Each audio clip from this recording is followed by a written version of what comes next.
So I'm doing my PowerPoint today on Judith Scott.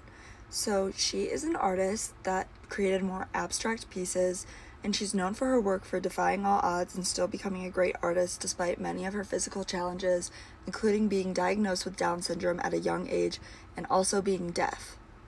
Judith Scott was born in 1943. She was part of a middle-class family in Cincinnati, Ohio, and she was a twin.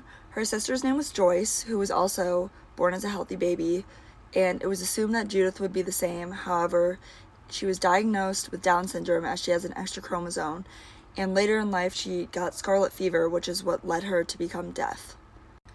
Judith wasn't able to speak or read or learn at the same rate that her sister could, so unfortunately she was deemed uneducatable and was not able to qualify for public school along with her sister.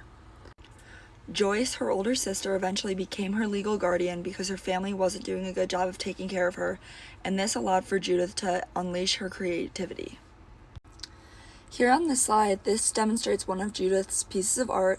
She made all of her sculptures with found objects, and they're pretty abstract as she worked with what she had around her, but it was a way of expressing her emotions in a way that some people couldn't understand, but if you look deeply, it's about all of the feelings that she had to keep down inside because she couldn't speak very well. Her sister enrolled her in a creative growth art center in Oakland, California after becoming her legal guardian, and this is where she began creating art. In the photo shown above, she called this piece one of her totems, which was wrapping a piece of wood in fiber, fabric, or other threads and items that she found around her.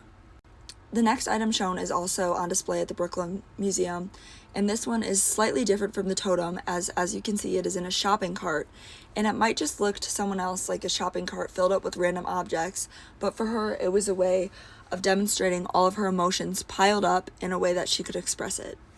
By creating this object, she also found her confidence and began experimenting with more extravagant objects like the one shown above.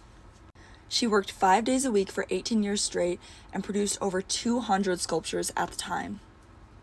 Finally, this piece is also untitled like the rest of her pieces, but this one has a deeper symbolic meaning. The wheel shown above, some people believe that it is meant to show her progress towards creating a more inclusive art community for artists that also struggle with disability. This piece is also much larger in scale than some of the other totems she created, as a way to show that she is still significant in the art community despite her challenges. This piece incorporates many more textiles. Some of the pieces of clothing used in here are believed to be clothing from her childhood or from her sister, which demonstrates her relationship with her sister and the impact it had on her in her adolescence.